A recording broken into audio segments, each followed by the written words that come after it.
because I have so many thoughts on this. So I'm just going to keep going. And if my sound cuts out, honestly, just flag me up. And I apologize to Francis, Sajila, and Julian. Just mute me. Just mute me. So what I found so fascinating about this tweet, and I don't mean to be negative about another woman online, but I just thought, I just couldn't believe what a stupid hot take that was, but how many interesting points she raised at the same time.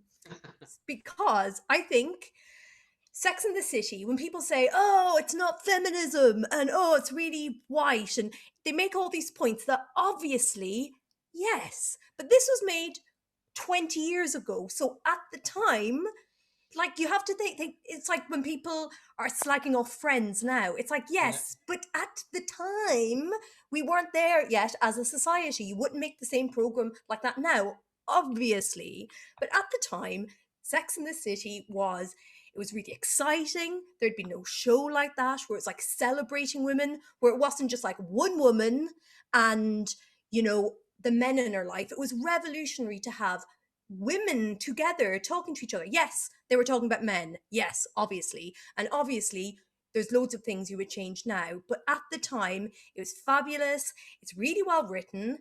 Would you make it the same way now? No, obviously not. Um, what else? There's so many thoughts going around in my head. Um, Now, what Hadley says, which is very interesting, is that do we as a society value the TV series Sex and the City the same way as we do as The Sopranos? Well, that's interesting because it's like, obviously, we as a society don't value female voice stuff and we don't value comedy as well as we value, traditionally male drama. No, Hadley, that's a very interesting point. Now, why are you slagging off The Sopranos for no reason?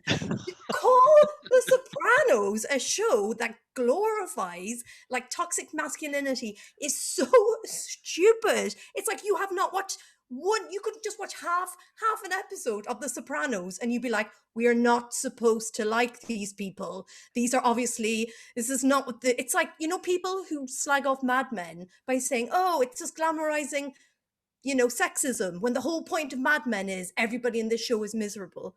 So, to conclude, That no, this is good. I love a TV rant. I've got to say, and also I don't know anyone who slags off. I've never talked to anyone who slags off oh, Mad my boyfriend, right? One of the first rows we had, he's in the other room, and I'm still annoyed with him about it.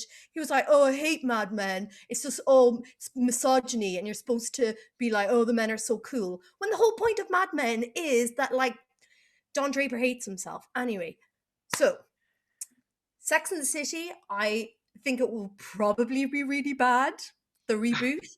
Will I watch every single episode at least twice? Yes. Yes, I will.